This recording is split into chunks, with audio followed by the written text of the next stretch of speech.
మనందరికీ తెలుసు, అనంతపురం జిల్లా అనేది కేవలం కరువు ప్రాంతము అని ఒక ముద్ర వేసి ఇక్కడ హంద్రీనివా లాంటి ప్రాజెక్టులను పూర్తి చేయకుండా అనేక రకాలుగా అభివృద్ధి చేయడానికి అవకాశాలు ఉన్నప్పటికీ కూడా వాటన్నింటినీ కూడా విస్మరించి ఈరోజు జిల్లాకు సంబంధించిన ఏ ఒక్క సమస్య తీర్చడంలో ప్రజాప్రతినిధులు విఫలమయ్యారు. అనంతపురం జిల్లాకు సంబంధించిన ఒక ప్రధాన సమస్య ఏంటంటే,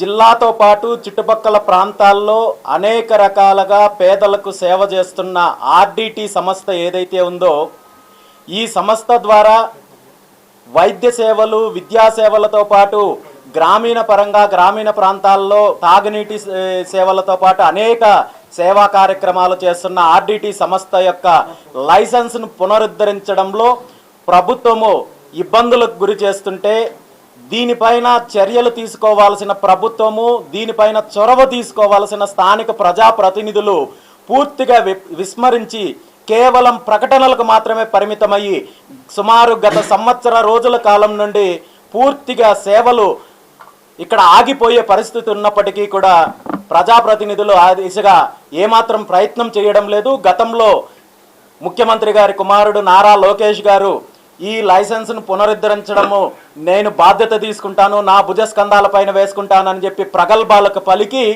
ఇప్పటి వరకు ఆ దిశగా ఏమాత్రము స్పందించకపోవడము చాలా శోచనీయము.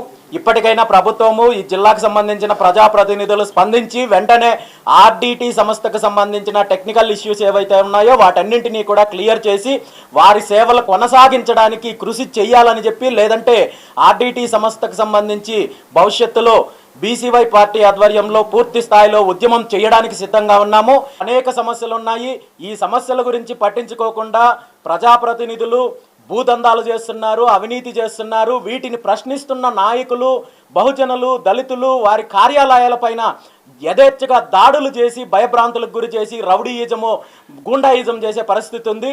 దీని మీద పోలీస్ డిపార్ట్మెంట్ వారు ఒక కఠినమైన చర్యలు తీసుకుంటే తప్ప భవిష్యత్తులో ఇలాంటి కార్యక్రమాలు, ఇలాంటి సంఘటనలు పునరావృతం కాకుండా ఉంటాయని చెప్పి ఈ సందర్భంగా తెలియజేస్తూ, ఏది భవిష్యత్తులో అనంతపురం జిల్లాలో బీసీవై పార్టీ ఒక బలమైన పునాదులు వేయడానికి ప్రణాళికలు సిద్ధం చేస్తున్నాము. ఖచ్చితంగా బీసీవై పార్టీ ఒక బలమైన శక్తిగా ఎదిగి ఇక్కడ జరుగుతున్న అరాచకాలపైన పోరాటం చేయడంతో పాటు అనంతపురం జిల్లాకు సంబంధించిన అభివృద్ధి విషయంలో రాజీ లేని పోరాటం చేస్తామని చెప్పి ఈ సందర్భంగా తెలియజేస్తున్నాను.